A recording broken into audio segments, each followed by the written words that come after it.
Hello, I'm Dr. Stephen Hassan, and I'm absolutely honored and delighted to speak for the first time with Jennifer Cohn, Jennifer, I've been following you on Twitter for years and read your stuff avidly, and I recently saw a brilliant piece you did on Medium about Russian hacking, and that's what made me go, Jennifer, please do an interview with me because election security is so important. I just want to start by reading a little bio. You are a non practicing attorney, election integrity advocate, writer, freelance journalist, and you've been writing articles about election integrity. Uh, One of the big ones that I really appreciated was in the New York Review of Books, but you've also written for Salon and a bunch of other places. And really, since 2016 election, you've focused your professional efforts exclusively on investigating and exposing America's insecure computerized elections. You graduated from the University of California, Los Angeles in 1989 and Hastings College of Law in 1993. You were a law partner at Nielsen, Haley, and Abbott in Marin County for many years, where you specialized in insurance coverage and civil appeals. And before that, you specialized in criminal appellate law. And you're one of the co founders of the entity Protect Our Votes, and I really want you to tell us, Americans and people around the world, what's broken and more importantly, what can we do to fix things? So I'm Okay, well, handing you the ball. Jennifer, please help us. hi, thank you very much for inviting me to be on your show. I'm starting up again doing more interviews, and yeah, that last article seems to have garnered a little bit of attention. Um, so after the 2016 election and the reports of Russian interference in early 2017, maybe around the time that the 25-year-old veteran named Reality Winner blew the whistle on certain aspects of Russian interference that we hadn't been told as members of the public. It was around that time that I began researching and writing about election security. And I did that really nonstop, um, all day, every day. My hair was on fire all day, every day, really up until the 2020 election. And then the big lie hit. And um, and I think, like others who have focused their efforts so much on election security, it was just really frustrating because Trump and his movement, the MAGA movement, really hijacked the election security narrative. And I think that that was enabled in part by the Democratic Party really not being on the offense enough when it should have been after what happened in 2016. Right. And so I've been sort of, in a way, election security advocacy became sort of untenable in the immediate aftermath of the big lie because anytime you would mention election system vulnerabilities, people would assume you were a Trump supporter and that it was nonsense.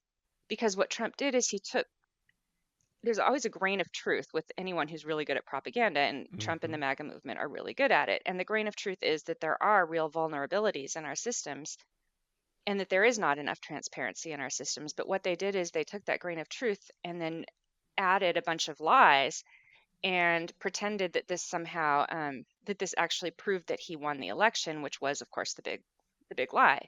Right. They didn't have that proof, and they still don't have that proof. And then when they aimed like a fire hose of falsehoods at it, Right. which is a known propaganda technique where you keep, even if things are really pretty blatantly false, they just keep firing them at the public so fast that it creates a general hazy impression of there must have been fraud, and no one can really keep up with the debunking fast enough. Yeah, and I can't help but say active measures is the term Russia uses for this fire hose of propaganda. Steve Bannon is a big proponent of throwing a lot of shit at people to Exactly. overwhelm them. But please continue. Right. And it's extremely dangerous because even though some of the stuff received retractions, like, poor Dominion voting, honestly, I'm not really a big fan of any electronic voting vendor, but there were so many lies told about Dominion that you have to be somewhat sympathetic to them.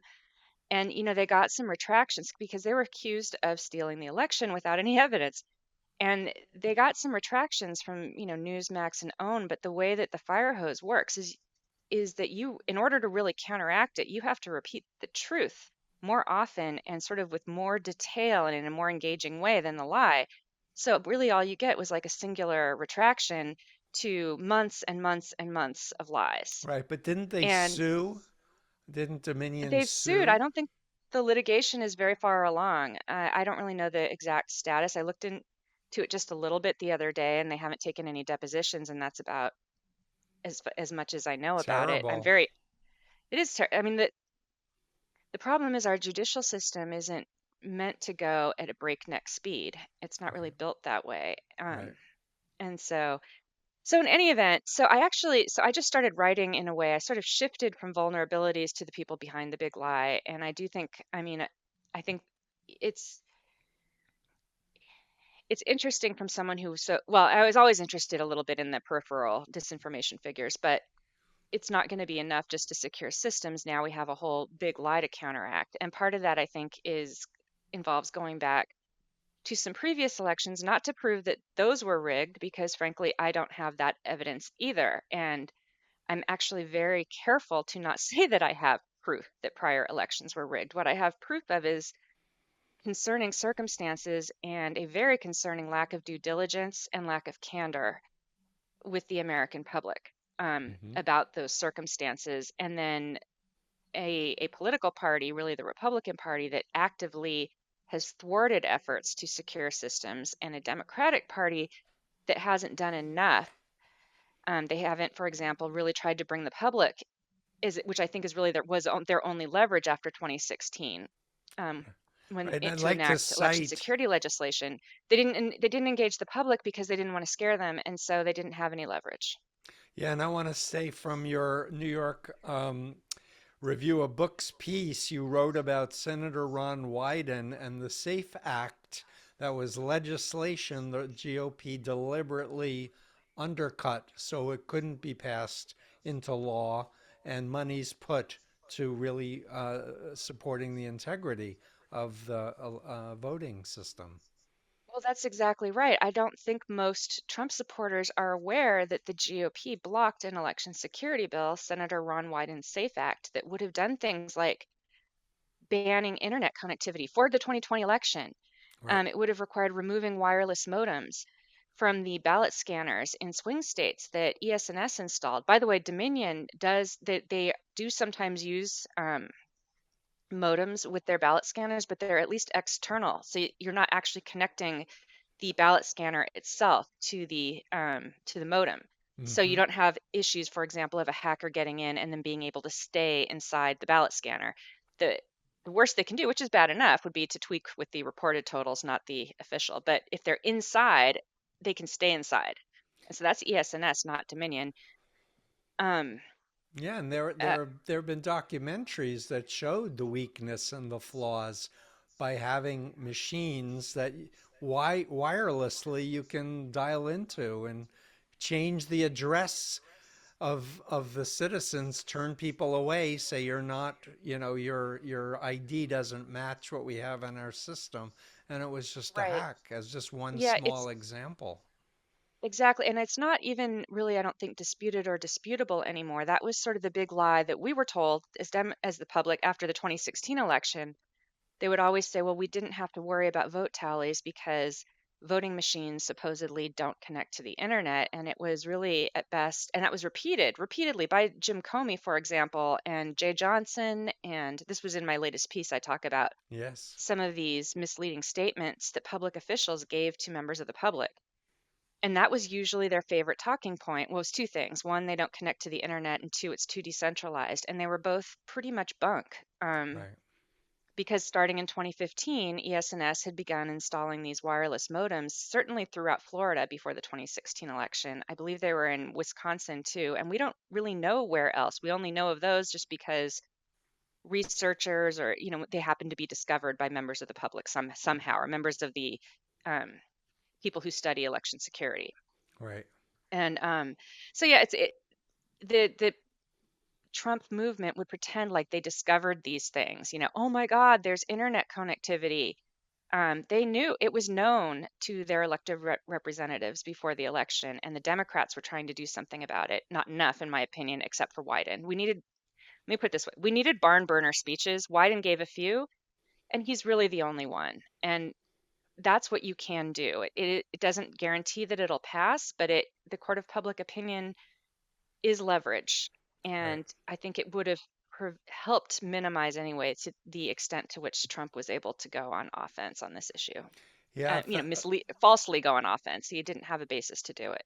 a thousand, 1,000%. I also learned about Chris Krebs, who is the director of CISA, Cybersecurity Infrastructure Security Agency, who said, the presidential election was the most secure election in history, but the bar was set so low and had nothing to do with systems in place that could detect malware, such as like what happened with the SolarWinds hack, which was put in through third-party vendor software that wasn't even detected until much, much later.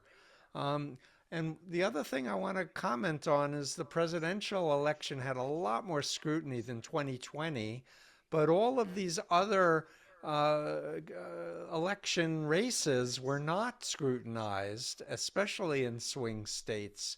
And there really is a question mark whether there was a legitimate election of who got the most votes in terms of To people. me, I think there's a legitimate question. I mean, all I can do is listen to the experts, and by experts I mean the ones who really are respected, not the fake experts that the MAGA world ruled out.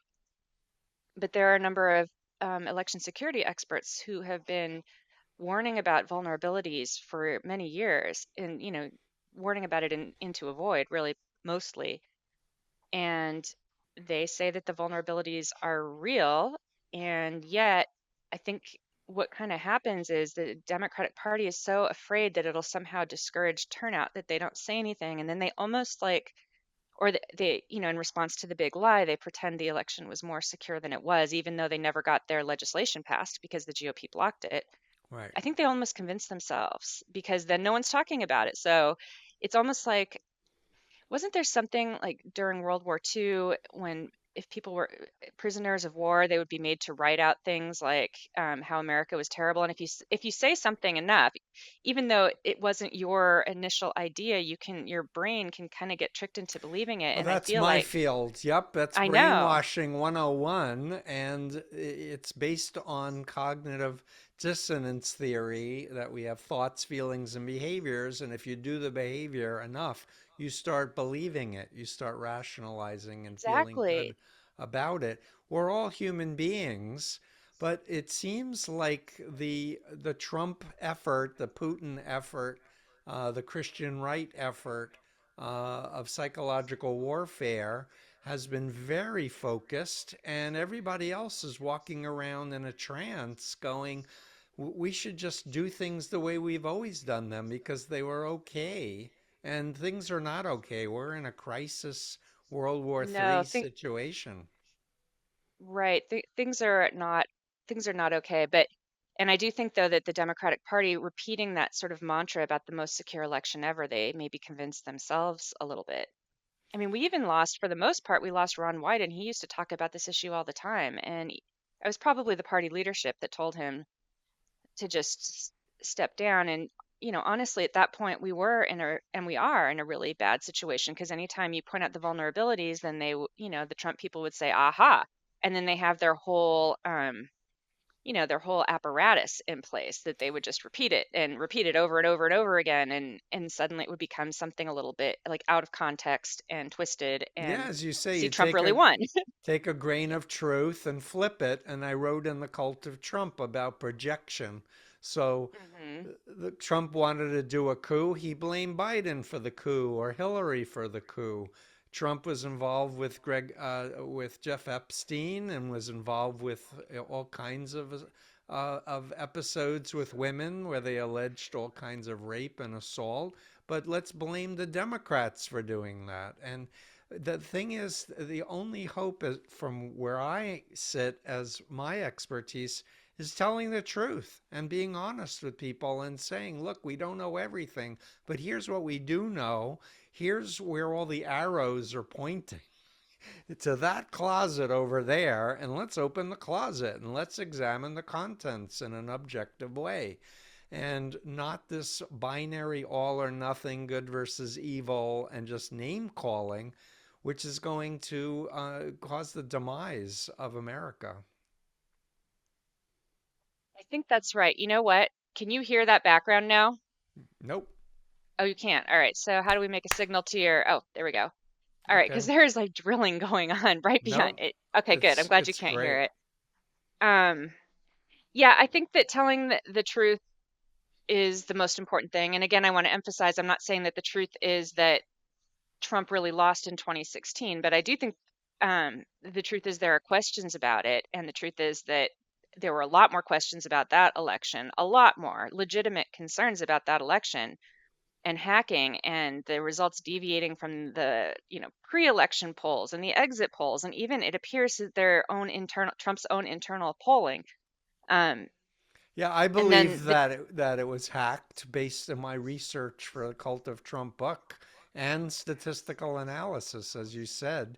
Um, I don't right, know, but I think it appears to be the case. They certainly celebrated in an unexpected way.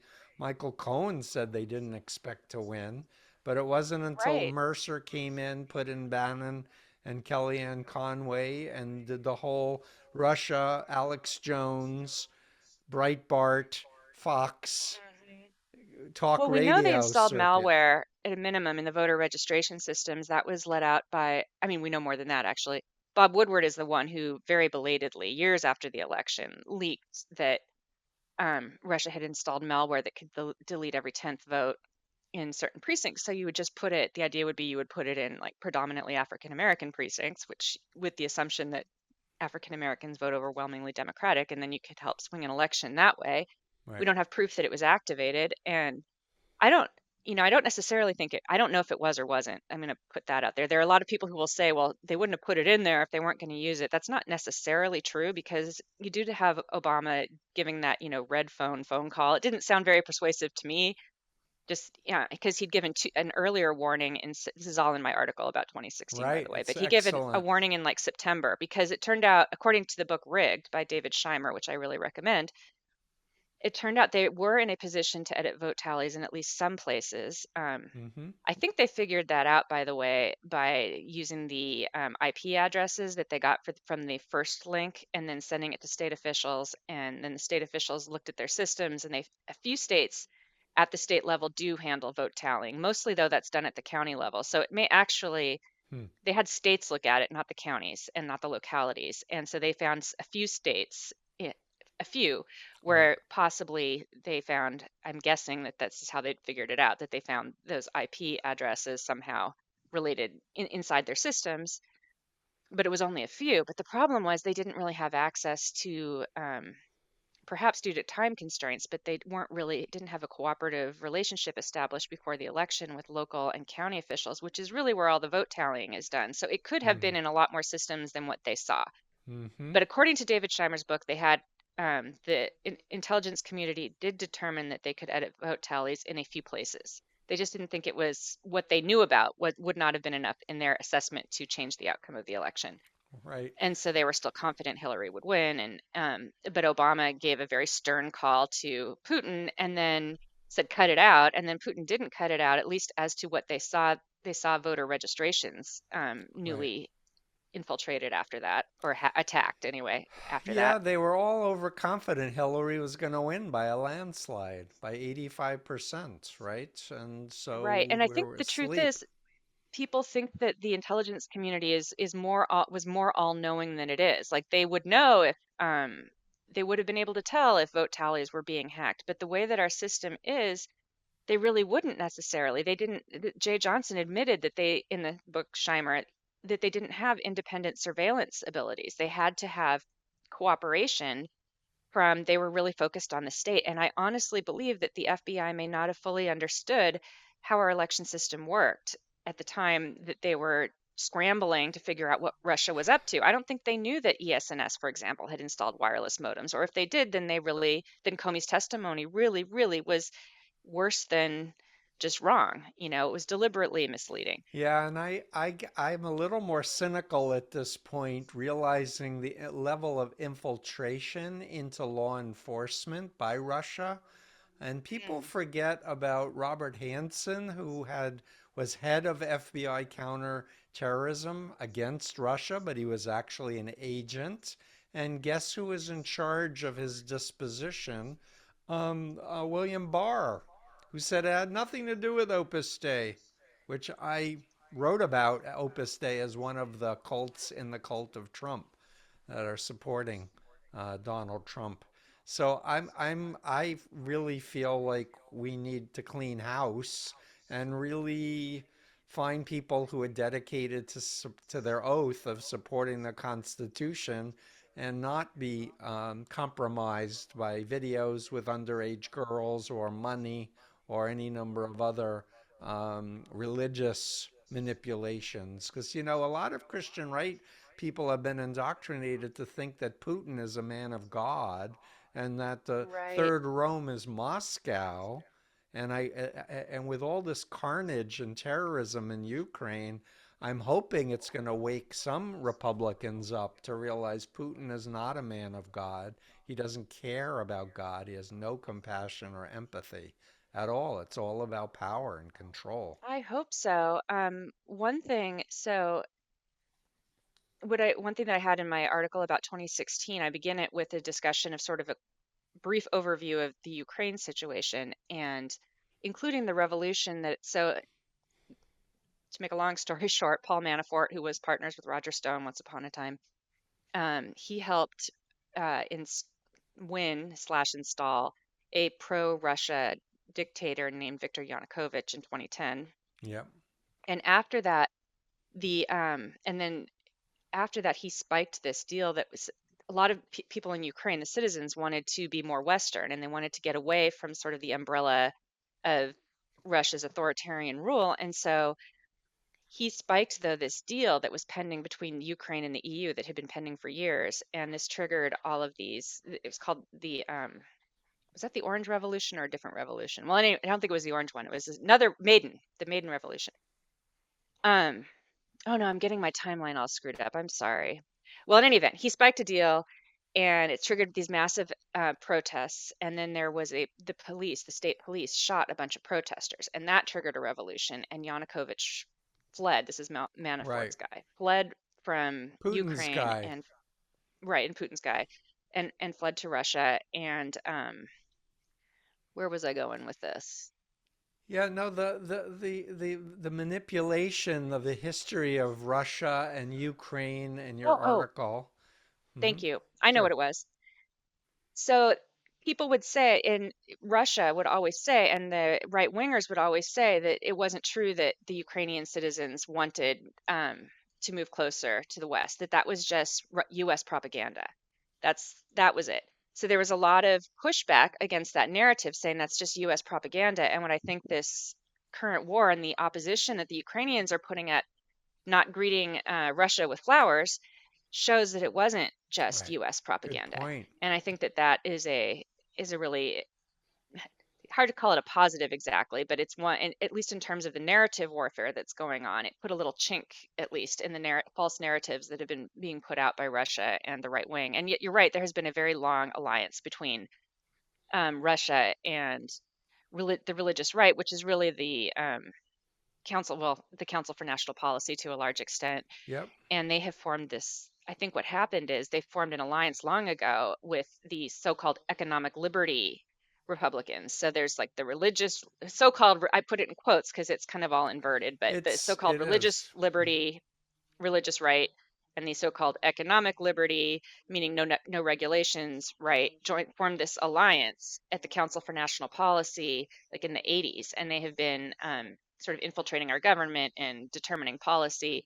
And they were very interested in Russia because there was a lot of money to be made after the fall of the Soviet Union, and they didn't. and it was sort of unregulated. It was the Wild West out there. There was a lot of opportunities and corruption Yep. to be made. And then, unfortunately, there are some Democrats who went that way also, which would Yep. include like Tad Devine, who, by the way, didn't just represent Bernie as his campaign manager, but he, before he became corrupted in Ukraine working with Manafort, he had represented, I think, John Kerry as well. But at Mm. least when he represented John Kerry, he hadn't done the bad stuff in Ukraine. So by the time he got to the Bernie campaign, yeah, he was, a Manafort cohort. And so, Yeah, and yeah, I think there's I'm sorry, I can't help but mention Lyndon LaRouche, who was a Putin, Roger Stone buddy, running for president 8 times, a man who went to jail for inveigling money from elderly people and and and interesting. and Yeah, I've heard such. that name. I'll have to look it up. That isn't someone Oh, I Lyndon have LaRouche researched was much. an anti-Semitic conspiracy theorist who was for space lasers, and he was a propagandist for Russia, basically for a really long Right. time. I think that, yeah, the Roger Stone, people look at Roger Stone, I know that I have, and he looks sort of like a joke with his, fancy suits and his Tattoo of demeanor. Nixon on his back. Yeah, I think I often don't even mention that because he likes that. I try to mention the things he isn't proud of. But yeah, he has a big Nixon tattoo on his back. Um, and he was sort of tangentially involved in Watergate. I think it's fair to say it was only tangential because he was so young at the time. He was still in college, I believe. But even then, he had his hands somehow in with those same people, the same circle of bad people. Yep. Um, but he he did work in Ukraine as well. Right. So And I want to just use your yeah, expertise, Jennifer. You're a citizen activist, advocate. Like no one's, paying you to do this work, but you've done like so much for so long. And now we're looking at the midterms in a few months, and of course, the next presidential election. And you mentioned in one of your pieces an organization called AmericaCounts.us, who have say that they have apps that might be able to be useful. Do you know anything about them? yeah. I mean, first of all, I want to say on the not paid, you know, I am paid a little. I started a coffee account, so people do send me tips, but I can say I've gotten I think $8,000 in tips total, which is great, and I really appreciate it. But yeah, it's not a highly paid area, and for the most part, those 4 years that I did the advocacy all day, every day was unpaid. A lot of journalism doesn't pay enough, so even when I would work for an organization, some places paid $50 for a piece that would take me weeks and weeks. Right. That's No, you were a a few would law pay 500. partner. I'm sure you were doing very well and you could make a lot of money if that's what you wanted to do. But your Well, passion for preserving our democracy is stellar. well, honestly, I would not go back to law, no matter what. I already had left the law before 2016. I was a mom. What I would have, I do feel like I sacrificed a lot of time with my kids because that was why I left the law in the first place. And I then I see. became just so alarmed and didn't see enough people writing about this. So about election security and the real vulnerabilities, we were just sort of being gaslit. But so as far as what to do, so my group Protect Our Votes and America Counts, we worked with them in 2020 doing taking photographs of poll tapes. I think they did videos, we did photographs. And poll tapes are what all the precinct equipment generates at the end of voting. So it's not for each individual voter, but at the end, it gives like a list, a total for each race of all the votes. And then those totals are then sent to the county or in a few states, the state, and then they're reported. And what you want to make sure is that they don't change anything at the county level or the state level, that it matches what's at the county level. But you can't really get those tapes. That you could get them later on, but to get them right away, you kind of have to go to the precincts where they're often posted outside the polling place, photograph Mm-hmm. them, and then do it individually. We had like 700 or 800 volunteers working on this. We didn't find it ended up just being a very laborious process, and we didn't find any significant discrepancies, which I guess is actually it is helpful information. It doesn't discount fraud is the thing. It discounts fraud between in those places that we looked between the precinct and the reported totals, but Right. it could have been manipulated beforehand. Right. And in a lot of places didn't have, the places that you'd be the most concerned about It could also just have been sloppy, but they didn't post the poll tapes, and or they didn't post the reported totals, and it just, I don't know. I may end up recommending that. It's as far as what I would suggest right now for sure that I know that we need to have done is people volunteering to be poll workers and poll watchers. I guarantee you that the right wing is going to have a lot of people out there, and we need them ourselves, regardless of what the right wing does. We needed it in case there are problems to have them accurately reported to the state and to the media, and maybe posted on social media is actually very useful to get the information out.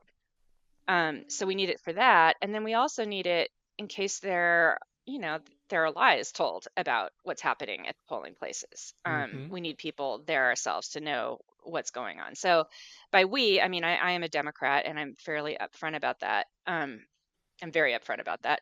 So in any event, but regardless of what your party affiliation is, if you are interested in being either a poll worker who's actually working, checking people in, that sort of thing, or just a poll observer, Mm-hmm. call your county Democratic, Libertarian, Republican, whatever your affiliation is, party, and ask about doing that. So Mm-hmm. that for sure is something that's really important that can be done. I don't know if America Counts is going to be doing their poll tape project I again. I see. think they probably are. But they haven't, I haven't seen much about it yet, and I would. I'm on some email groups with them and with other people. So the other thing I would suggest is to follow me on Twitter at Jenny Cone1, and I will post about that type of thing as it comes up.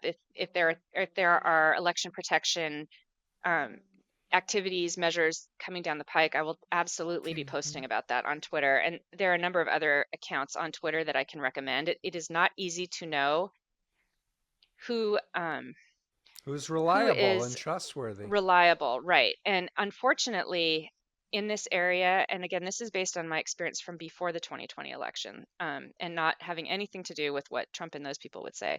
Right. Unfortunately, there were people with news outlets that, that I rely on sometimes, like the New York Times, where some of their journalists would be very upfront and honest about what was happening, and others literally seemed to think it was irresponsible to, as a journalist, be honest with the public about what they felt like it was their job to slant it or to candy coat it or sugarcoat it Wow. for the Yeah. public. And that doesn't make them evil. It doesn't mean they're working for Putin. Some could be, I guess, but I don't actually necessarily think so of the ones I'm thinking of in particular. But they felt that that was the right thing to do. And it is, and I used to name names more than I want to do right now, and I'd get into it. But here's a list of people who I think you can actually trust Yep. to tell you the truth, Great. and none of them are Team MAGA, by the way. A few of them are not Democrats, I think. Um, so one is Marilyn R. Marks one. So you put the at before it. Another is at S.E. Greenhall, GREENHALGH. Another is at the Brad blog. Um, and there's a few others. What I should We're going do to is I'll do a put it. blog and we'll put all of these Okay, I'll give things you the on names. the freedomofmind.com website. I do want to interrupt for a second, if I may, Yeah. and just say I had an experience here in Boston. I've been living here essentially since 77. And I would do a lot of media, especially the Boston Globe, our home paper, doing cult stories. Hassan, what do you know about this group or that group? And then there was a 10-year period where there were no articles about cults at all. And I thought this was really odd. I talked to some friends who are writers in the entertainment arts, and they basically said the editor is Opus Dei, Steve. And Opus Wow, this is Dei, at the Boston Globe or different Boston outlets? Oh, Globe. wow. Oh my So gosh. is it possible that Christian right authoritarians, because I've counseled people out of Opus Dei, fits my bite model of authoritarian control. Um, Other cults have put executives in different media outlets, so there could be shaping from that angle too, that they want to advance their anti-women's right to choose, anti-gay, and push their religious freedom agenda to Absolutely. discriminate against everyone who doesn't believe like them. Right. Well, absolutely. I think there are. conservatives probably in charge of a lot of these media outlets, whether they're affirmatively Opus Dei, I don't know, but probably many of them voted for Trump or preferred him to Hillary, and this is talking about 2016, and Yep. that might well have shaped what they were willing to put out there. But what was interesting to me was that it seemed it was often within the same outlet. So like, the New York Times, you'd have one journalist do a good story, and then another one would say, but voting machines never connect to the internet, so you don't have to, and we're too decentralized. Even Jay Johnson admitted that that line, that soundbite about we're too decentralized to allow an outcome altering hack was bogus. It's obviously bogus on its face. Right. If you're talking about the presidency, where everything's often so close, you would only have to hack, several precincts in the several key states, and you Right. might be able to change the result if it's really close. So, Exactly. um, yeah, I found it really odd that within the same outlet, you'd get some stories that were good and some that weren't. And I just think that there's a variation among editors and others. And there's a real fear about not being called, a conspiracy theorist because you are in a way chasing ghosts. What's so disturbing about our election system is that it doesn't really allow the public to verify the results. So you have to have, I mean, and I think that's unfortunate. And we need more audits, frankly. Now, people think for a while, anytime someone mentioned an audit, they assume that you're a Trump supporter, but that was like a key cornerstone. That's what but not the kind that they did, which was bogus, right? Right. The Um, ones in Arizona a, where, a controlled, organized audit with that was the key cornerstone of the SAFE Act. right. But people think that Trump invented audits because, again, I'm sorry, the MAGA world is primarily responsible. I don't mean to say like Democrats are just as bad. They're not, but I was practically begging them, the Democratic Party, and I know many of them followed me. I know that Ron Wyden used to read my work. He actually did what I thought that the Democrats should do, which is make it a major talking point and give those barn burner speeches about the GOP Yep. blocking election security reform, and they didn't do it. And Yep. here we are. And then you had Trump with his big lie, and now the Democrats don't, then they say most secure election ever, which is really misleading. And we were supposed to have a big blue wave in Yep. 2020 down ballot, and we did not. It was a red wave. Yep. And the races that were supposed to be toss-ups, all of them went Republican, the House races, all of them. Yeah. There were like 27. Suspicious to me. It's suspicious to me too, but it's not proof. So again, you're kind of chasing ghosts, and people in the adults in the room want proof, but the fact is what they should be reporting on then are the vulnerabilities that prevent you from getting the proof, because that is not chasing ghosts. That is just a fact. 100%. And I feel like Americans, will rise to the Sure. challenge, but be honest with us. Don't give us snowballing. And, I hear from a lot of Trump supporters. Many of them say I'm in the cult of George Soros or I'm being brainwashed by the libtards and whatever.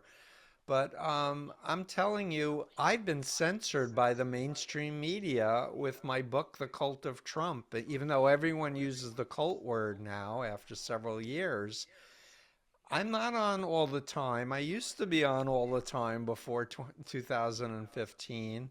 And so I say to the Trump followers, hey, the media is skewed, it's off, but we need to rebalance to what are facts and what are the truths. And so many people who are doing undue influence on other people are not owning up to the reality that we know social psychology now. There's science to how to get people to believe lies. And Well, all the absolutely. algorithms through social media, we see the Philippines election. The people are being unduly influenced through their screens through this very high level manipulation using their personal data and hitting their hot buttons to motivate them to vote. Yeah, I'm very concerned about our bubbles, that it's just very hard, even if, even I hope little bit that if I say things about election security, and I need to remember to tag election integrity, because I think there is a chance that I mean, I do have some followers from MAGA world because they're interested in election integrity, Right. but it's very hard to break through those bubbles. because it's also that's not also not our only problem. Isn't just election security by any means. Right. It is misinformation in general and disinformation in general and just Right. propaganda. And on the propaganda piece, something that sort of overlaps those two worlds, I think it's really important that we start phrasing it as Trump tried to steal the 2020 election because he did. That and saying it, and I have been guilty of this, saying it in a sort of a more scholarly way that he tried to interfere with the Right. legitimate processes of a free and fair republic.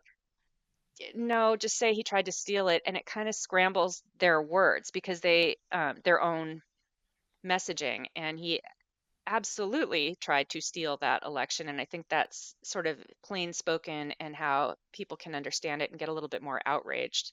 Yep. Um, Yeah, we need to. This is not a time to lose hope or feel like our votes don't matter or our citizenry doesn't matter. It's a time to double our efforts and reach out yeah. to real people, not just online, but to actual people. Listen to each other, speak respectfully. I've been speaking ad nauseum about the error that a lot of critics of MAGA world make of calling people stupid or even using Or ugly. brainwashed or cults because it Hmm. just reaffirms that they feel persecuted and they're the victim and they think the mainstream media is so overwhelming.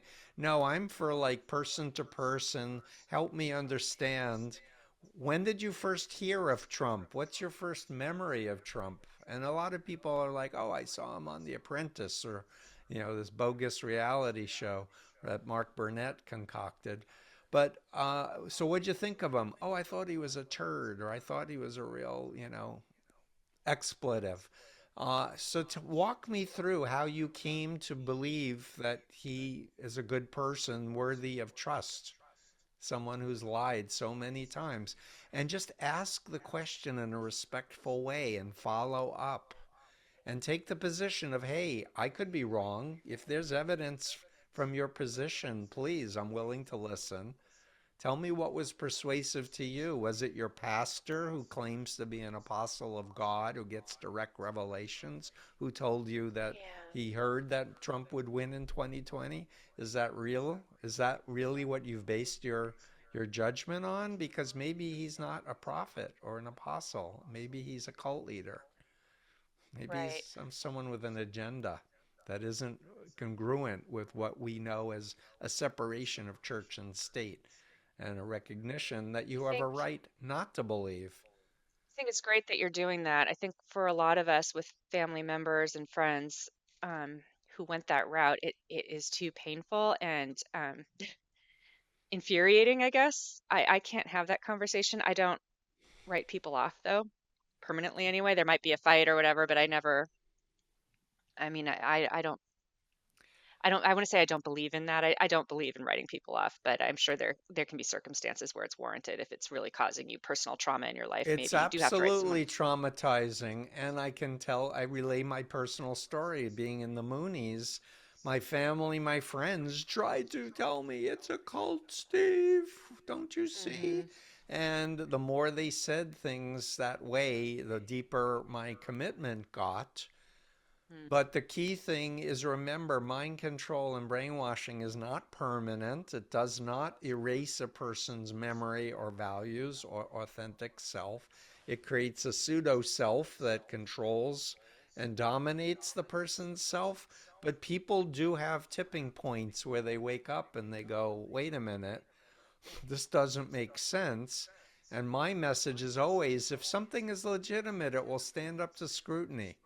Be prepared to change your mind if there's evidence. I'm prepared. I'm a social scientist. I want to seek what's true. I think that's great. I think you also have to train people on propaganda techniques because it is very hard to give that scrutiny with a fire hose of falsehoods. You have to try, but they just keep Absolutely. pounding them. The new one, every other claim that MAGA World has made about the 2020 election has not survived scrutiny. So now they come out with a new documentary that Dinesh D'Souza, who himself was convicted or pled guilty to like campaign finance fraud, and Trump actually pardoned him. He came out with this new propaganda movie about the 2020 election, and I'm gonna have to probably watch it. And I know that there are already some people who are debunking it. apparently doesn't really prove anything, but they use a lot of smoke and mirrors to create insinuations, and it is just this constant Yeah, like the fire hose, and they've QAnon got a lot of money videos. behind it. That Yeah, we have a real problem, which is that the richer people get, the more they seem to want to go right because there's lower, I guess it's lower taxes, less restrictions on their businesses. I don't know, but we don't have the same commitment from our left-wing billionaires that I think they claim we have. I can tell you, Soros has never reached out to me. right. Um, we don't have If you those have kind of. resources, Jenny Cohen, please support the efforts for Oh, sure. thank you. No, the thing is about mind control is once you understand how to discriminate between ethical and unethical, once you understand the Yeah. methods. For example, I did an interview with James Scaminacci about fourth generation warfare, which is psychological warfare that was written up from the 1980s. And our military intelligence people used to do it on other countries. Michael Flynn, in particular, was an Oh, yeah. expert in psyops. It's being done on us. But once you understand it, it doesn't penetrate. It's not that confusing because you have, oh yeah, that's projection. Oh, that's a double bind. That's a false equivalence, and you can just name it. And to Yeah, cherry quote, picking. It's actually kind of fun. Yeah, I felt like if yeah, it were me and I had a big media empire, I would put on experts in propaganda on a regular basis, not just once. That's the other thing is people would sometimes say, "Oh, Joy Reid needs to have you on her show." I'm like, "Well, what's that going to do?" Even if I'm not that I would oppose it. Of course, I would have gone if she'd ever asked. But appearing once on a show, it again, you need the repetition, or people revert back to their previous belief system. yeah, So well, even if people, I yeah. changed minds in the short term, it would just go right back without like Well, a it regular. won't I need a regular segment necessarily go back if people listen to you, follow you on and Twitter, follow up. read your Medium posts, and get involved with nonprofits.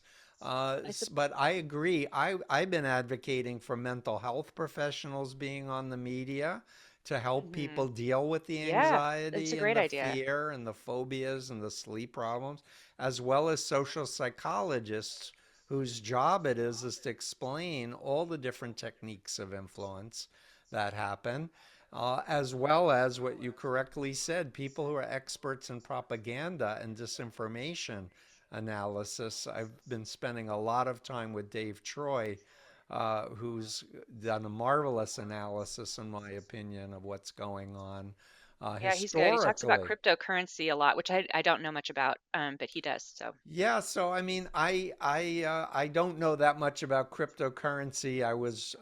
Someone tried to recruit me to be a big advocate for it, but the more I listened, it just reminded me of multi-level marketing schemes where yeah, somebody at the top of the pyramid is going to make a fortune. You it's like a recruit a DeVos whole lot of Amway type of people. thing. Yeah, exactly. And then you buy in, and they wouldn't make the money. You think you're going to make a fortune, and the early adopters may make a fortune, but everyone else is going to get scammed. But the most important thing is if it's not regulated by federal authority, it's undermining the sovereignty of the US dollar as the dominant currency of the world. And if Well, you want people to need to know destroy that's the America, goal. destroy money. That's the goal, though. They're because they're claiming that Soros is controlling the dollar. That's what they want to do. And people need to understand that that's what they're trying to do is undermine the dollar. I mean, I think one thing I just something in there triggered this Sure. for me, made me remember it. Please. Is how important credibility is, though, especially in the election security realm. I think because there have well, if there are any Democratic lawmakers who are listening, if you run around and overstate the security of the election or pretend that as opposed to saying, well, look, we tried to secure it in these ways, but the GOP blocked it and then trying to change the rules after the fact and lied about having evidence of fraud, which they didn't have. If you do that, then that is not going to help win hearts and minds. I mean, it's only going to make them think that the Democrats aren't trustworthy because they're not being honest. I mean, if they're saying that most secure election ever narrative, I mean, we were caught between a bit of a rock and a hard place, but the problem is it isn't hard for anyone who wants to go research it, and believe me, the Republican voters did, to see the articles that are out there before 2020 about vulnerabilities, and they should be out there because those are Yeah, the facts. of course. I mean, if Trump had said, well, if he'd lifted a finger to try to actually secure the election and had been thwarted and then had concerns about the election outcome, that would have been a very different situation than what he did, which is lift not a finger to secure the election, seeming to want Russia to interfere again on his behalf. And then afterwards, lying and saying he really won. Not that he had a question here or there, but he actually really won. Right. That is not right. No, That is it's not attempting to steal an right. election. And it's warfare, and we need to really think long and hard about our priorities. And I agree with you, there is a lot of billionaires who don't understand how much their resources are needed right now. But unless we can secure the voting machine process and such, and I'm not sure how much can be done in the next few months before the midterms, but we need to do everything we can and get a lot of human capital, brilliant people coming up with out of the box solutions to actually figure out what's real.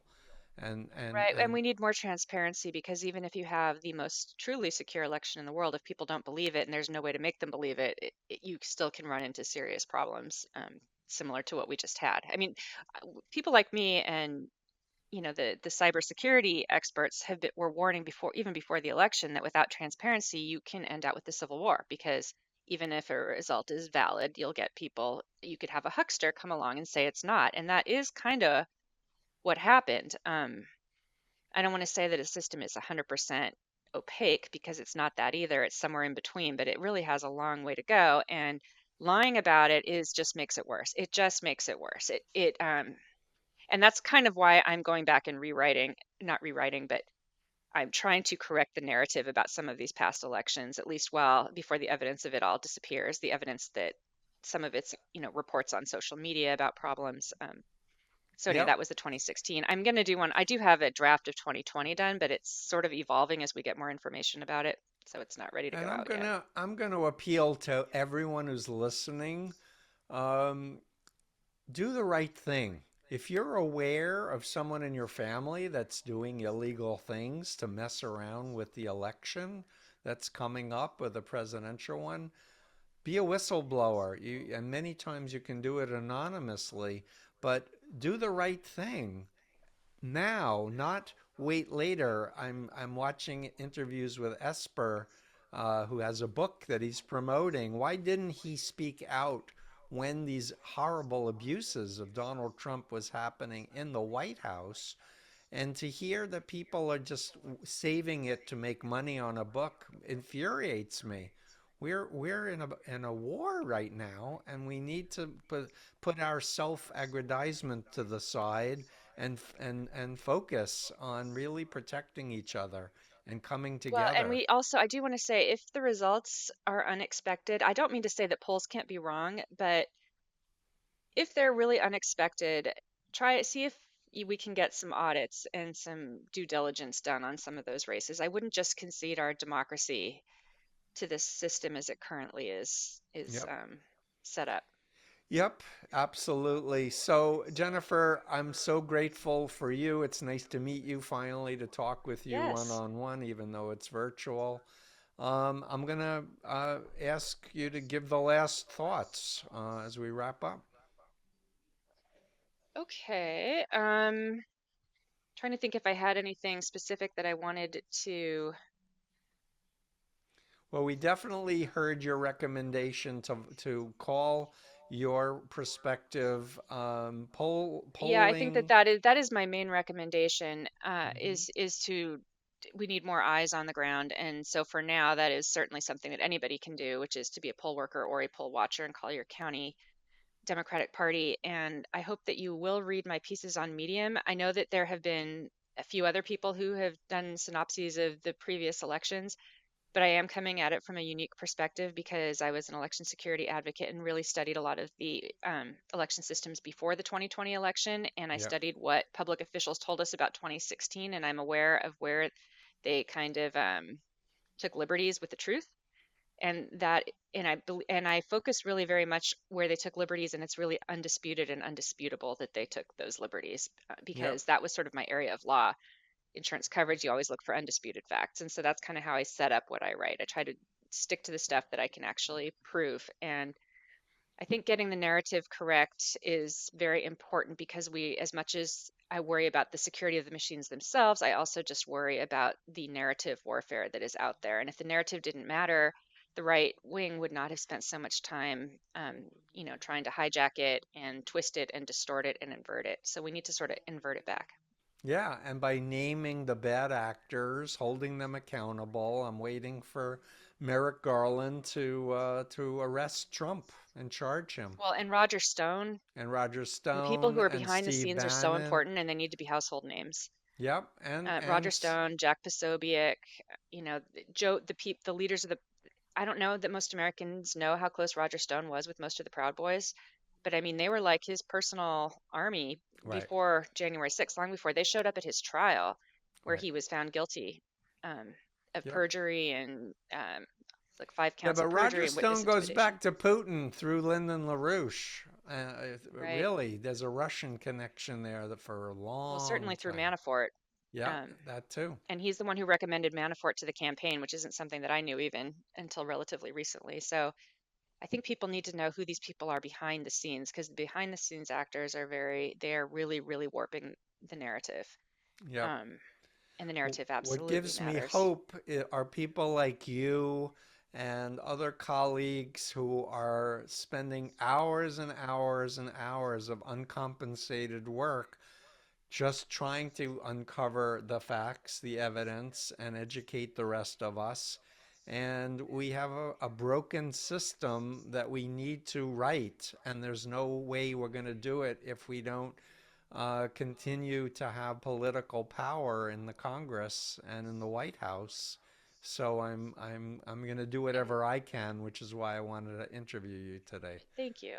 So That's right. And we thank you can't so fix it if we much. don't know what we're dealing with, if we don't have the true facts, because we're trying to protect, you know, public from itself, I get from the situation, then we're not going to be able to fix it. So, Exactly. Great. Thank you so all right. much. Bye bye. Well, thank you very much. I appreciate your inviting me on your show. My pleasure. Thank you.